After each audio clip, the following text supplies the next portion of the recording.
Now, I have to ask you about a company that you invested in. As you said, you make almost no investments outside of SpaceX. Yeah, I'm not really an investor. You're not an investor. Right. I don't own any public securities apart from SolarCity and Tesla. That's amazing. But you did just invest in a company called Vicarious Artificial Intelligence. What is this company? Right. I was also an investor in DeepMind before Google acquired it, and Vicarious.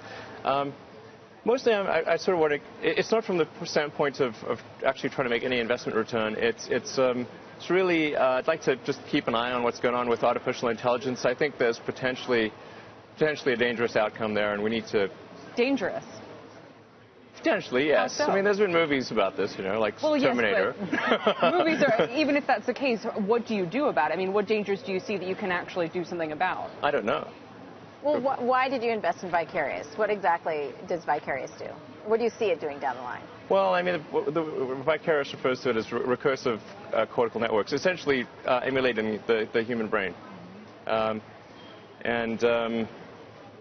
so I think, yeah. So you want to make sure that technology is used for good and not Terminator-like evil? Yeah. I mean, I don't think, if in the movie Terminator, they didn't create AI to, I mean, they didn't expect, some sort of Terminator-like outcome. It's sort of, like that Monty Python thing. Nobody expects this Spanish Inquisition. It's just like,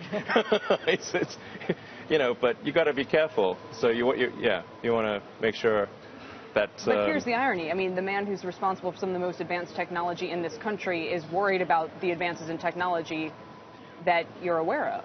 I mean, I guess that's why I keep asking, what can you do? In other words, this stuff is almost inexorable, isn't it? How, if you see that there's these brain-like developments out there, can you really do anything to stop it? I don't know. Well, what should AI be used for? What's its best value? I don't know. But there's some scary outcomes, and we should try to make sure that the outcomes are good and not bad. Yeah.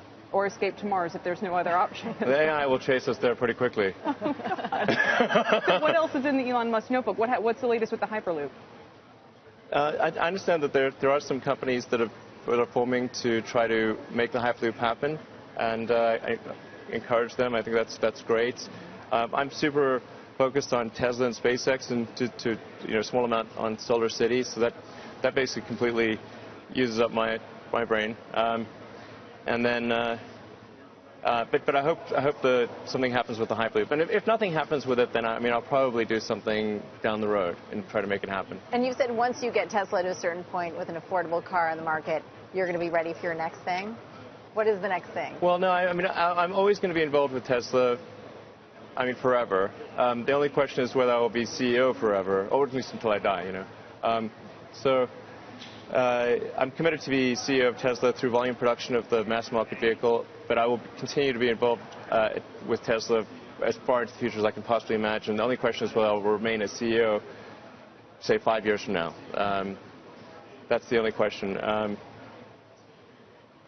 as the ultimate disruptor, when you look at all the technologies out there, you talked a little about artificial intelligence. What else do you think is really disruptive to the status quo right now?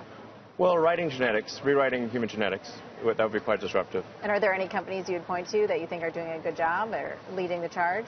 I don't know much about that arena, except that if you ask would be a very disruptive thing, I think that would be very disruptive.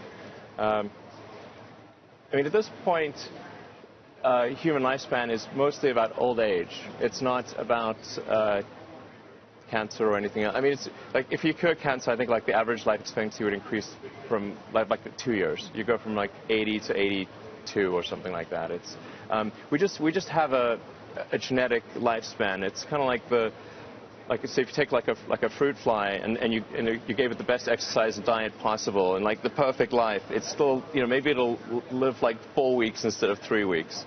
That genetics just drives a lot of these things. So. If for something to be truly disruptive on that front, you'd want to do something on genetics. But like I said, I don't have much involvement there, or any involvement really.